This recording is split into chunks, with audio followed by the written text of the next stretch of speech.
कपड़े धोने वाली बहू। शादी के पहले से ही विभा को कपड़े धोने का बड़ा शौक था।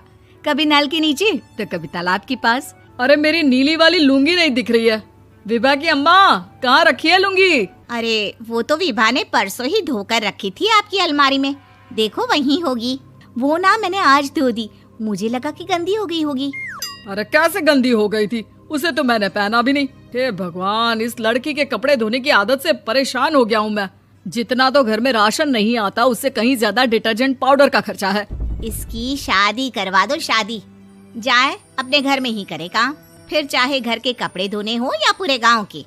हाँ ठीक बोल रही हूँ, देखता हूँ मैं कोई लड़का। वो दिन भी आ जाता है जब विभा को देखने लड़के वाले आ जाते हैं। लड़की मुझे अच्छी लगी। होने वाली सास कहती है, बेटी अगर कुछ पूछना है तो पूछ लो। वैसे तो हमारी लड़की बहुत ही शर्मीली है, जो बोल दो वो मान लेती है, इसे क्या पूछना होगा। अरे कैसी बात कर रही हो माँ, मुझे इन लोगों के घर रहना है, सवाल तो कई है। हाँ हाँ बेटा, पूछ लो ना, क्या पूछना है। आप लोगों के घर कपड़े कौन धोता है? सास का मुंह बन जाता है। देखो, अगर तुम ये कहना चाहती हो कि तुम्हें कपड़े धोने नहीं आते तो सुन लो, कपड़े मैं ही धोती हूँ, लेकिन तुम्हारे आ जाने के बाद मैं रुमाल तक नहीं धोऊंगी। अरे चुप रहना भाग्यवान, बहू बेचारी घर आई नहीं, उसे डराना शुरू कर दिया। वो क्या है ना बिटिया, अभी तक तो ये कल्लू की माँ ही धोती थी, लेकिन अब तुम्हारे पापा तो दहेज में वॉशिंग मशीन देंगे ही। तभी विभा की माँ बोल पड़ती है, सवाल भी पूछा तो क्या। वैसे भाई साहब, मशीन की तो फिर भी कपड़े धोने की कैपेसिटी होती है, मतलब जो बिटिया दे रहे हैं ना विभा, इसे कपड़े धोने का बहुत शौक है। ये आप लोगों के क्या, आस पड़ोस गांव मोहल्ले सबके कपड़े धो दे और उफ तक ना करे। बाहर देखा नहीं आपने कितने कपड़े सूख रहे हैं, सब हमारी बिटिया ने ही तो धोए हैं। बस भी करो ना माँ, शर्म आ रही इतनी तारीफ सुनकर। और तो और एक दाग निकाल कर दिखाओ तो मान जाओ। हाँ अच्छा अच्छा, माफ करना बेटा, मैंने गलत समझा। हमें तो रिश्ता बहुत पसंद है। और ऐसे जुड़ जाता है रिश्ता कपड़े धोने का शौक रखने वाली विभा का। उसकी शादी हो जाती है कोयला फैक्ट्री में काम करने वाले कल्लू के साथ। शादी के बाद अचानक विभा चिल्लाती हुई सास के पास आती है। सासू माँ, अरे सासू माँ कहाँ है आप? ये तो धोखा है, धोखा दिया आप लोगों ने मुझे। इसे ससुर के चक्कर के बारे में पता चल गया। अरे तो उसमें तुझे क्यों धोखा मिला है? अरे नल में पानी नहीं आता, कपड़े कैसे कब धुलेंगे? अच्छा अच्छा, तू पानी नहीं आ रहा उसकी बात कर रही है। तो आपने क्या सोचा? कुछ नहीं। अच्छा हाँ, तेरी माँ ने कहा था कि कपड़े धोने का शौक है तुझे, याद आया मुझे। शौक शौक बोलकर कपड़े धोने वाले मेरे जुनून को कम ना आके सासू माँ, कपड़ा धोना मेरा गुरूर है। तभी पति भी वहाँ आ जाता है। अभी अभी मैंने इसे सनी देओल की फिल्म दिखाई है, उसी के डायलॉग मार रही है माँ। अच्छा सुन, साफ साफ बता रही हूँ, पानी सुबह 4 से 6 और शाम को 10 से 12 आता है, समझी? विभा टाइमिंग सुनकर हैरान हो जाती है। ये क्या भूतों का मोहल्ला है?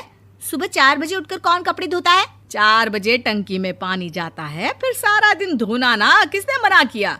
अरे कैसी बात कर रही हैं? 200 लीटर की टंकी में कितने कपड़े धो लूंगी मैं, सुबह ही उठ जाऊंगी मैं। अब क्या था, विभा सुबह 4 से लेकर रात के 12 बजे तक कपड़े ही धोती रहती। एक रोज सास पड़ोस से निकलकर कहीं जा रही होती है कि साथ वाली कहती है, हाँ कल्लू की माँ, जरा ये बताओ कि 2 साड़ी है, 2 ब्लाउज और एक पेटीकोट और एक नाड़े वाला लंबा कच्छा।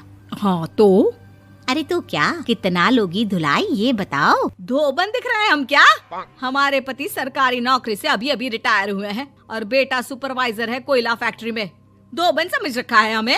हाय रे कल्लू की अम्मा, माफ कर दो, वो तो मोहल्ले में यही सब बता रहे थे कि तुमने बहू को कपड़ा धुलवाने के काम में लगा दिया है। सास को पड़ोसन की बात सुनकर गुस्सा आ जाता है। वो घर पहुंचती है जहां घर के बाहर ही इतने सारे कपड़े सूख रहे होते हैं जितने कि किसी धोबन के घर पर। अरे ओ कल्लू की दुल्हन, बाहर निकल। माँ जी यहीं आ जाओ, बाथरूम में चादर धो रहे हैं हम। अरे अभी हम धोते हैं, तुमको बाहर निकलो। ये आस पड़ोस वाले बोल रहे हैं कि हम बहू से कपड़े धुलवा धुलवा कर उसे कपड़ा धोने वाली बना दिए हैं। अरे छोड़ो ना माँ जी, किन लोगों की बातों में आती हो? आस पास के लोगों का तो काम ही होता है कि वो किसी तरह सास बहू को लड़ा दे। बहू सारे घर के कपड़े धोती है, ये क्या कम है? बोलिए। सास को भी लग जाता है कि वो बहू का ये सनकीपन नहीं छुड़वा सकती, इससे अच्छा है कि खुद ही चुप हो जाए। एक रोज सास और बहू मंदिर जाते हैं, जहाँ सास की साड़ी वहाँ खड़ी भीख मांगने वाली से मिलती है। माँ जी क्या बात है, आपकी साड़ी उस भिखारन से कितनी मिल रही है ना? हाँ हाँ देखो तो, दोनों की साड़ी मिल रही है। क्या बात है कल्लू की अम्मा, तुम खुद को तो अफसर की बीवी बताती हो और ऐसी सिंपल सी प्लेन साड़ी पहनकर घूमती हो। सिंपल और प्लेन नहीं है ये साड़ी। तो क्या सोने के धागे से फूल बने हैं? कुछ भी सासू माँ, कुछ भी। हाँ बने थे इस साड़ी में सोने के धागे से फूल। मेरे पति लेकर आए थे मद्रास से स्पेशली मेरे लिए 10,000 की। ताहे भाई साहब इस भिखारन के लिए भी सेम टू सेम साड़ी लेकर आए होंगे 10,000 की।